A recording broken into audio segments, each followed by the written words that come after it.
Are you ready? All right, ladies and gentlemen, for the main event. Next up, we have the founder and executive chairman of the first ever publicly traded company that went 100% on a Bitcoin standard, got rid of all their dirty fiat that was just losing value and put it into the hottest money we've ever seen.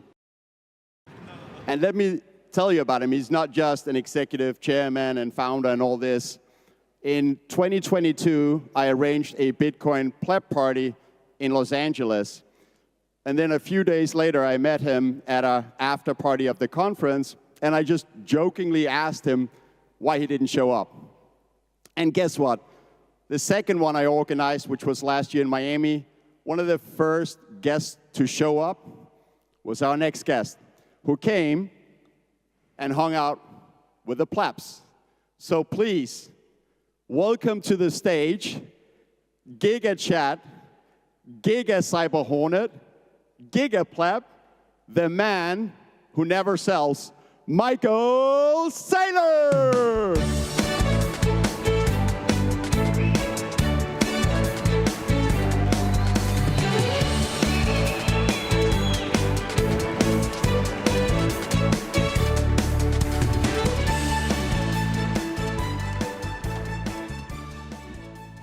I love Prague.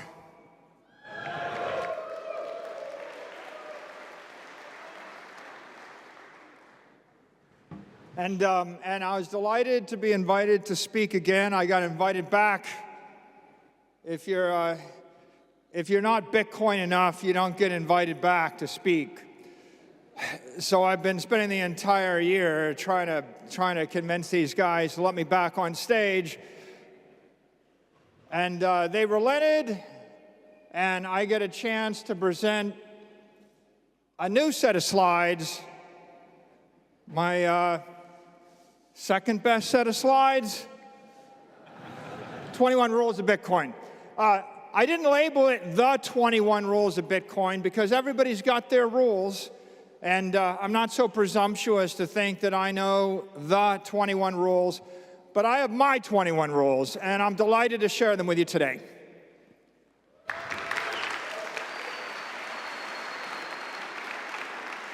I'm going to start by framing my conversation.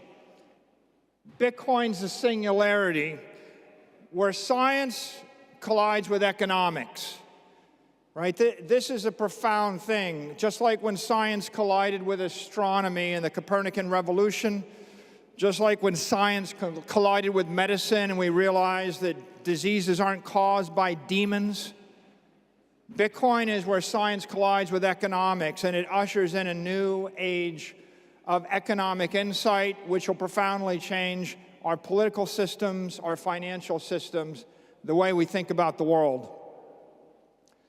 And of course, we all know this. Bitcoin's the world's first perfect money.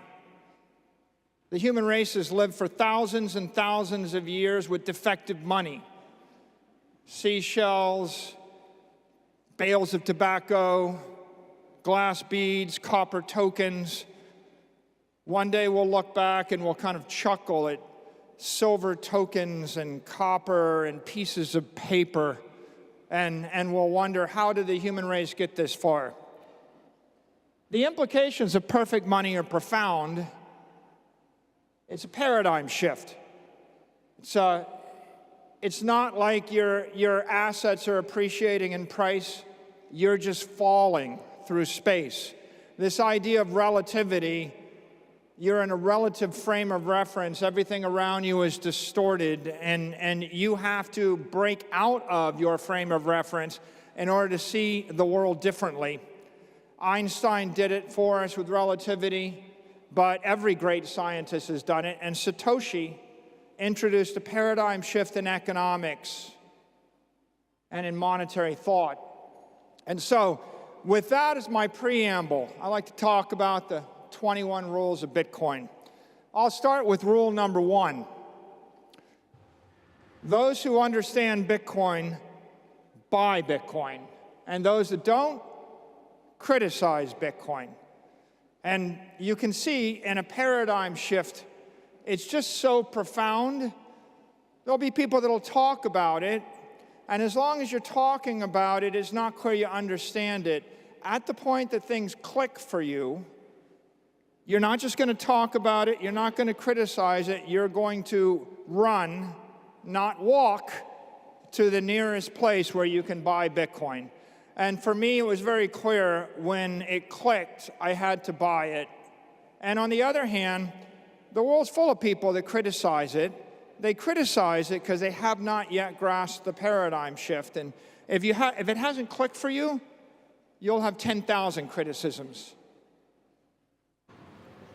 Rule number 2, everybody is against Bitcoin before they're for it.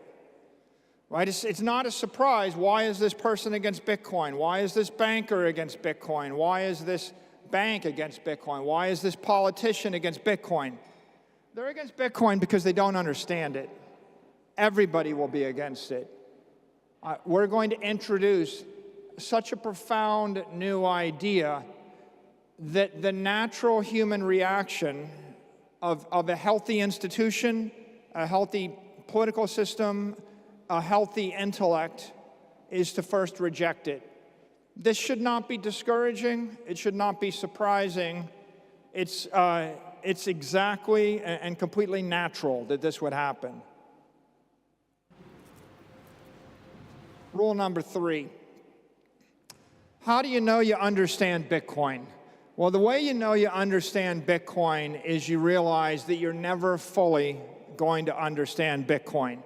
If you think you've understood it, if you've studied it, if you're sure you get it, that means you haven't quite grasped it yet.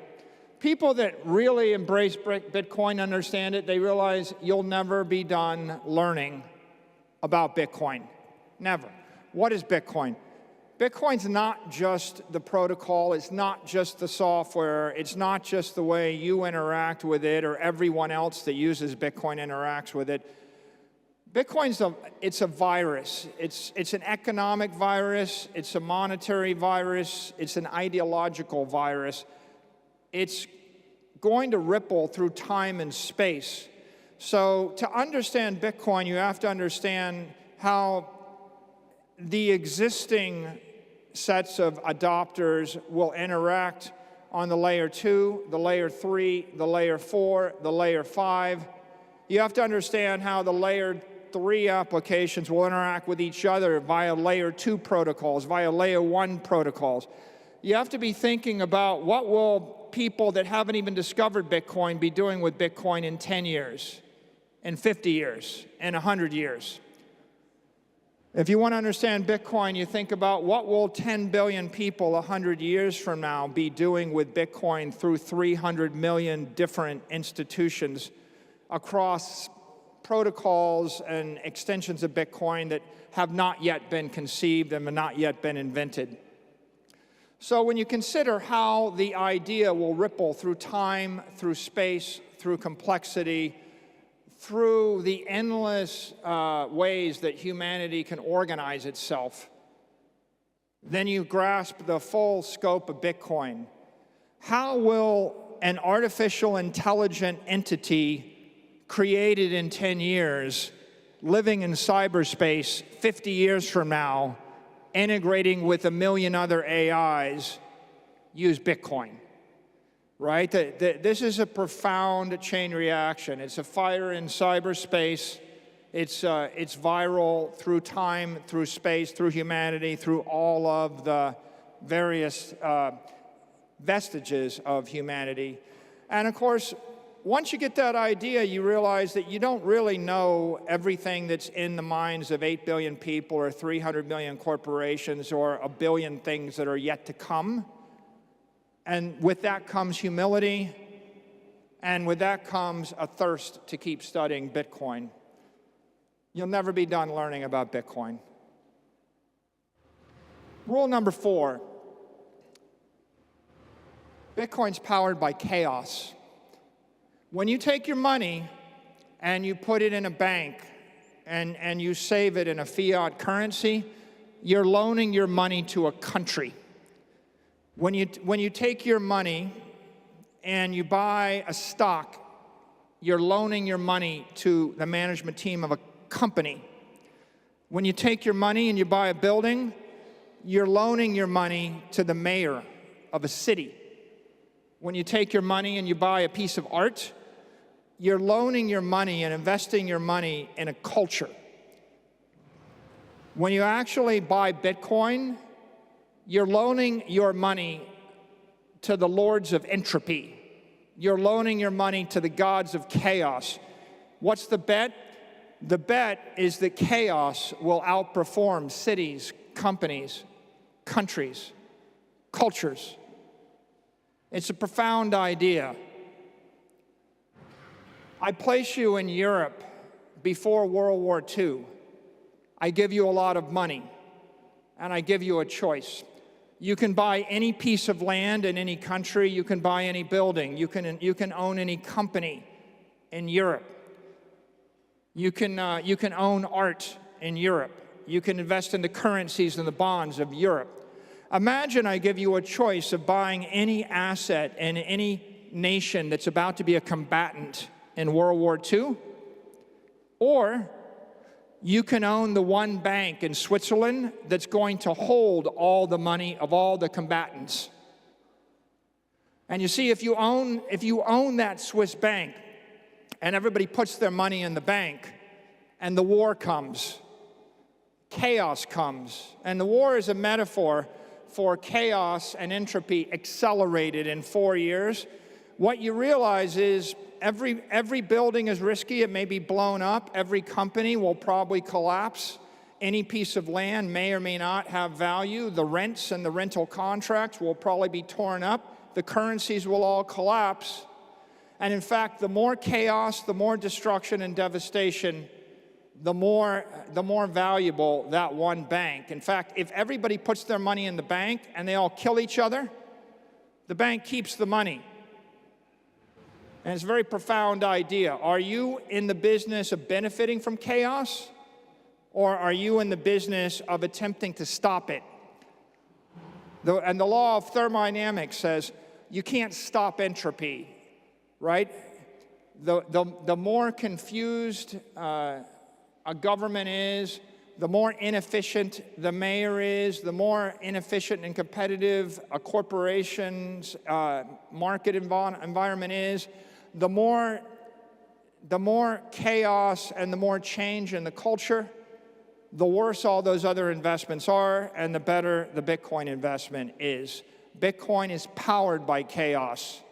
It's going to continually outperform everything else because the one truth in the universe is that entropy goes in one direction, chaos will continue.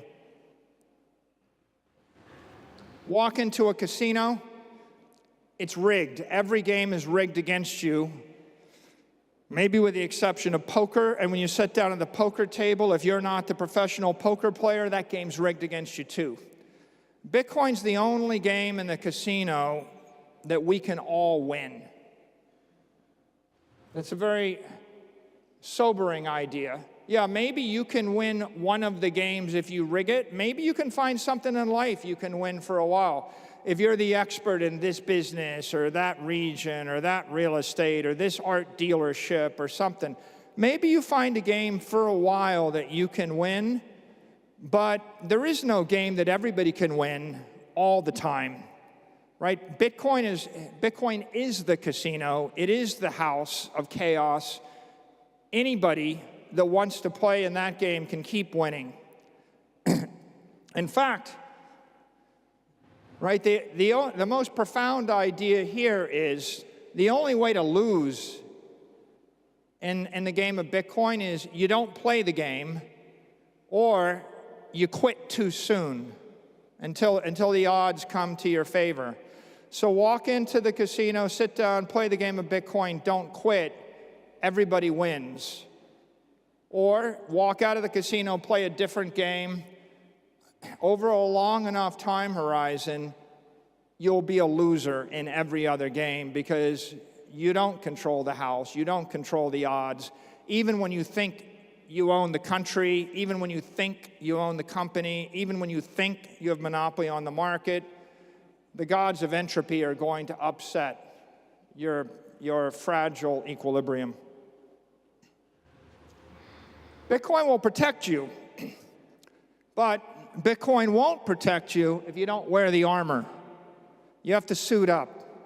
What does that mean? You're going to walk through fire. You're going to go through a molten volcano.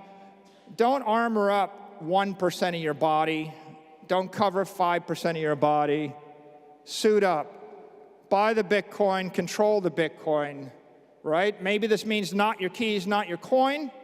Maybe this means it doesn't help to tell everybody you know about Bitcoin, but be afraid to buy it. It doesn't help to buy it if you don't control it.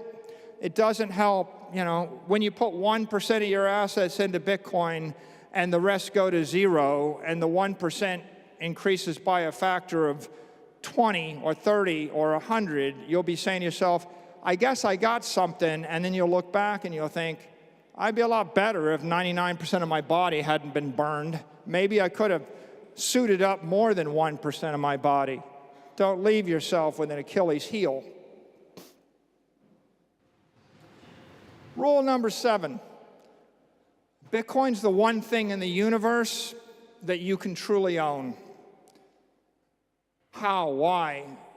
Right? It's information manifested as economic value. The network has to be durable. The network has to be decentralized. The network has to be ethical.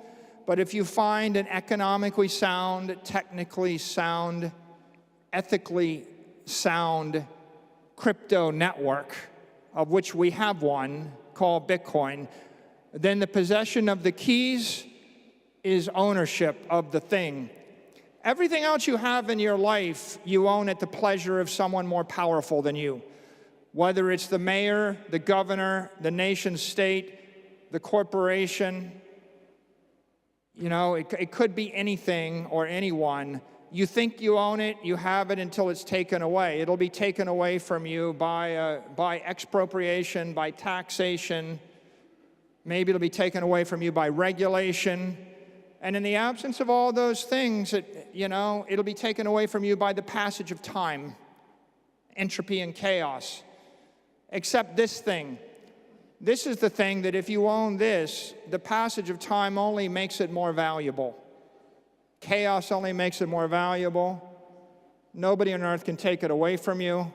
It's the first thing in human history you can own. It redefines the principle of property.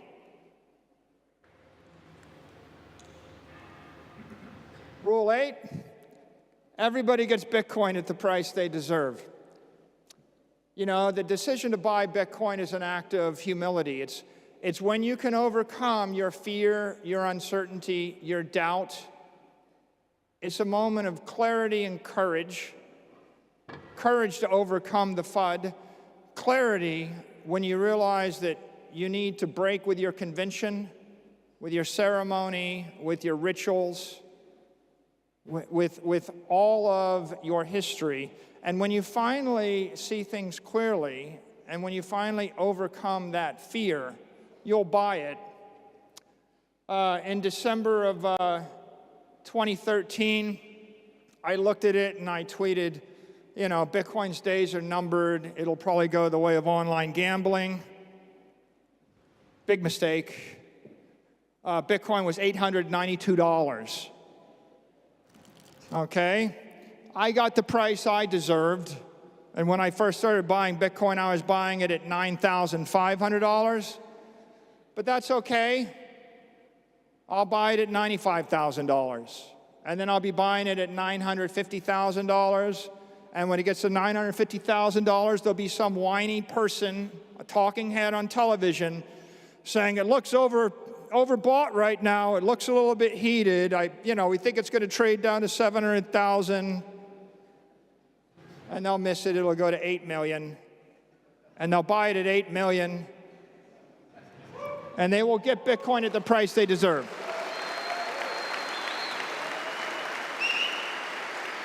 A ty co o tym sądzisz? Daj znać w komentarzu.